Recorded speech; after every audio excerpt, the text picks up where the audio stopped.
خود امیر اہل سنت کی سیرت میں دیکھیں کہ 2 اسلامی بھائیوں نے اپنی زندگی بھر کی جمع پونجی لا کے قبول کرنے مجھے کیا ضرورت ہے، آپ نے قبول نہیں فرمایا. اس طرح لاکھوں روپے لا کر پیش کر دیا، مجھے حاجت نہیں. مرکز لولیہ کے ایک صاحب آئے تھے، تو بہت پرانی بات ہے، اس وقت 5 لاکھ، آج کے 50 لاکھ ہوں گے. تو امیر اہل سنت فرماتے ہیں کہ میں نے اتنے نوٹ پہلی بار دیکھے تھے.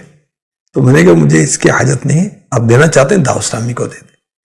اور فرماتے ہیں میں نے لیے نہیں، لیے اس لیے نہیں یہ کہے کہ یہ بڑی ترکیب بنا دی انہوں نے مولانا صاحب نے، تو ترکیب سے لے لیے. اور پھر فائدہ یہ ہوا کہ انہوں نے 5 میں مزید 5 جمع کر کے فیضان مدینہ کانا میں لاہور میں وہ دے دی.